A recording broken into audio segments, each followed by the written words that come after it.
بسم الله الرحمن الرحیم. حضرت شیخ سعدی رحمه الله د یو بزرگ او درویش د الله ولی د هغه یو قصه بیانوي چې هغه به ټوله ورځ په عبادت کې او ټوله شپه د الله نه په دعا کې او په عباداتو کې مشغولو. چې کله به هغه الله تعالی سوچت کړل د الله جل شانه نه دعا غوښتله نو د غیب نه ورته آواز راغی چې ستا دعاګانې نه قبلیږي، اسې وخت مه ضایع کوه. په بله شپه دغه درویش او دغه د الله ولی بیا په عبادت کې مشغول دی او د الله جل شانه نه دعاګانې غواړي او بیا د غیب نه دک آواز راځي. د دې یو مرید هغه ته پته ولګېده چې تا ته خو دک شان آواز راځي او تا ته ویل کېږي چې دعاګانې مه کوه، نو ته بیا ولې دعاګانې غواړې؟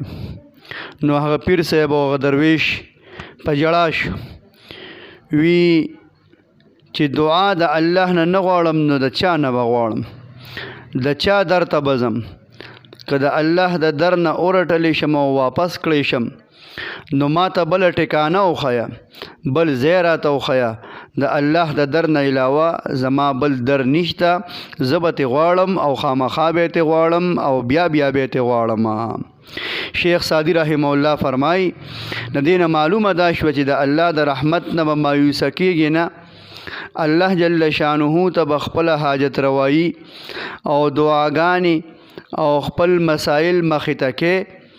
باقي که ستا دعا قبوله نشوه، ستا د منشا مطابق کار ونه شو، بیا هم د الله جل شانه حکم دا دی چې زمانه دعا غواړه، زمانه به ناامیده کېږي نه. الله جل جلاله به کله خو خپل رحم وفرمایي او د الله جل شانه رحم او کرم به متوجي شي. لہذا مؤمنانو له د الله جل شانه د دربار نه مایوسه کېدل نه دي پکار.